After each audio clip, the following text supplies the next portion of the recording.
scandale russe, ou plutôt le truc que tout le monde pensait que c'était bien ça, donc tout le monde émettait des soupçons, comme quoi les Russes avaient quelque chose à voir avec l'élection du président de la beaufrie, depuis les gamins toujours à pistolet, de la team Nous sommes tous jaunes.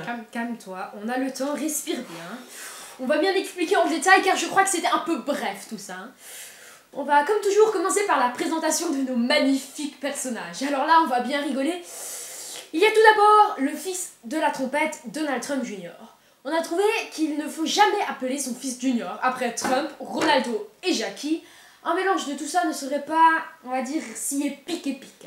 Une personne conne, narcissique et désagréable, ça ne devrait pas, restons polis, être marrant. Revenons à nos personnages. Il y a Jared Kushner, l'époux de la fille de Trump, Ivanka. Donc on imagine bien que c'est un super garçon celui-là. Paul Manafort, on va pas se compliquer la vie, c'est juste un mec tout simplement président de la campagne de Trump. Il a beaucoup de campagnes, Trump.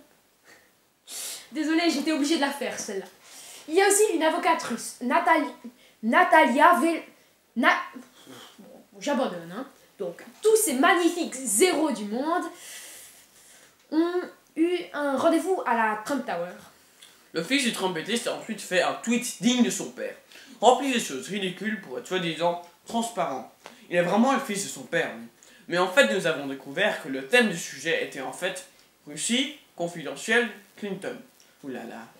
Donc, si on chercherait un peu plus, nous trouvons l'email qui dit « De la part de la Russie, grâce à Trump, un bon président, nous te proposons une réunion car nous avons des choses très intéressantes sur Clinton. » Ils avaient en fait des fausses informations sur Clinton pour influencer les électeurs.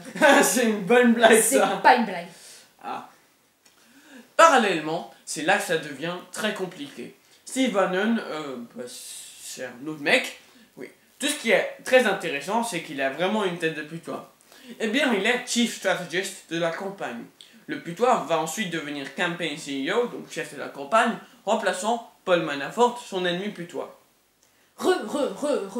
Parallèlement, un livre s'est créé sur Trump du nom de Fire and Fury, le feu et la fureur. On n'a jamais trouvé un meilleur nom pour le décrire. C'est le plus beau livre qui n'ait jamais existé. Mieux que Comment voyager avec des saumons. Dans ce livre, plein de choses hilarantes. C'est écrit qu'à la base, Trump voulait juste être populaire et pas président. Et que le jour des élections, quand il a été élu, la pauvre petite amoureuse de l'orange sexiste a pleuré. Oh. Après tout ça, bien sûr, l'administration de Trump disait que c'était absolument n'importe quoi et que c'était un auteur horrible et stupide. Mais non, pas du tout. Ce mec, Michael Wolff, est la réincarnation de Dieu, Zeus, Apollon, Mars. Pas trop loin non plus quand même. Ce livre parle aussi bien sûr du scandale et de Steve Bannon. Et donc, il aurait été jaloux de Paul Manafort qui soit allé dans la réunion avec tous les autres cancers. Jaloux de ne pas avoir été invité dans la pire des réunions, donc il a ensuite accusé tout ça de trahison. Nous allons maintenant donner le prix de la personne la plus faible, jalouse et bête. Ça va, arrête.